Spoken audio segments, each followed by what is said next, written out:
What is up, guys? Who would have thought this day would ever be here? Today I want to talk about how I put my engine together, and it's actually in a car, which I never thought this day would ever be here.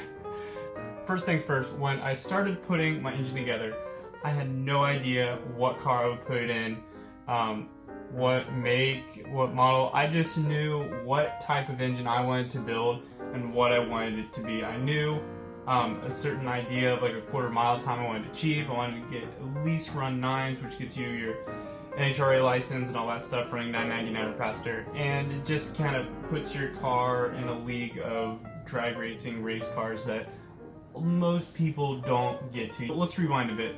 The purpose of me building this car in a nutshell is that I wanted to learn more about building race cars. I've built several engines in the past. I've done some SCCA racing, and I've built, stroker engines for Jeeps and just, nothing crazy high performance, but, camshaft raising compressions, change out cylinder heads, stuff like that. I built 383s with my friends, just, standard kind of hot rodding stuff, nothing too special. So this, I wanted to be like my breakout thing, learning how to build roll cages, learning how to build high horsepower engines. I wanted to build a stereotypical engine that would get people to the level that I want to go to. So the new standard, the new 350 Chevy in the industry is the LS series engines.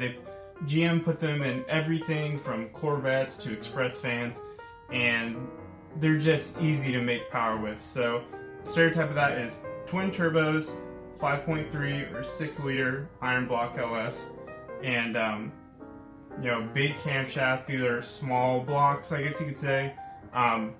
If you kind of want to know what a small block or a big block is these days, I wrote an article on my website talking about that.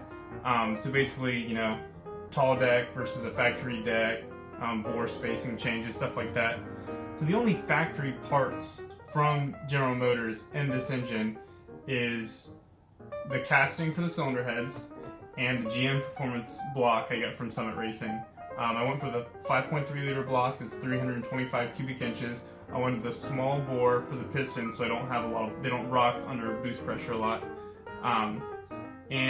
So simple stuff, painted AMC blue. The camshaft I selected is from Texas Speed. Some of you in the internet world might have heard of Cletus McFarland and his Bald Eagle cam. It has at 50,000 slip, 227, 234 duration. It's grounded on a 114 lobe separation angle, and there's 600 valve lift. So going over the rotating assembly to hold all the power I want to make, I went with an Eagle aftermarket LS2 forged crankshaft.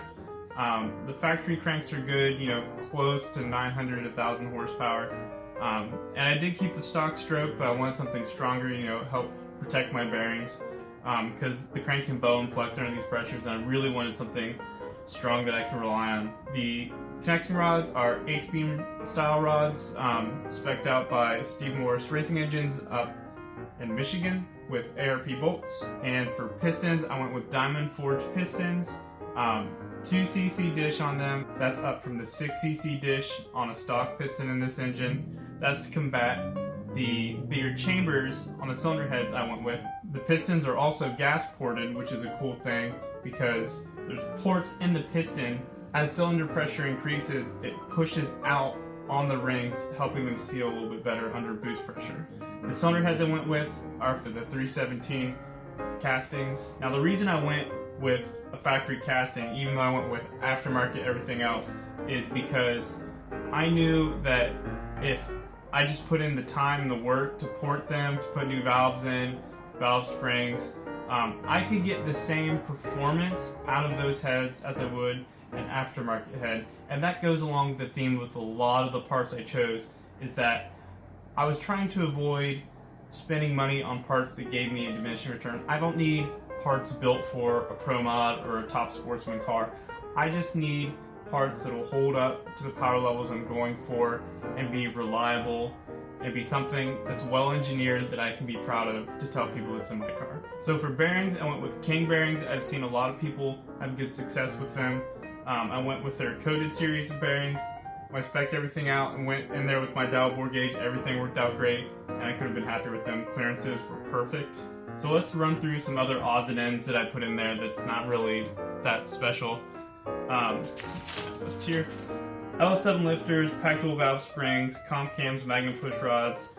For racing and stuff I want to do, you need to have a lot of SFI rated parts. Just putting that simply, don't want to get too into that, but that includes balancer and flex plate. Those are both SFI rated.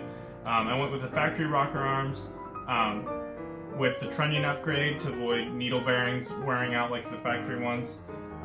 Belling oil pump, you know, oiling's a big deal with high performance engines, making sure all those bearings are lubricated, especially under hard launches, and making sure you have lots of pressure.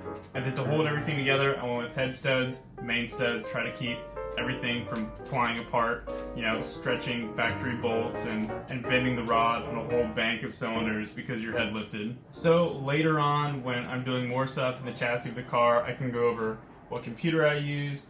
It is carbureted, I can show more of that. I also have a video on my channel of how I put my carburetor together, how I boost reference to power valves, lots of good information on there. Also on my website, I have, I believe, 2 editorials up right now, just, you know, opinion pieces. I also have a connecting rod article, just, you know, a general guide of how to, some cool info on that. I also have an Instagram, which I'll link below. That's to keep most up to date with me. It's quickest to update and easiest for me to keep everyone in the loop. So that's a brief overview, just keeping people in the loop, what I've been up to, what my engine is. And now it's in the car, people are probably wondering what I actually did to it. So now you know, and I'll see you guys in the next one.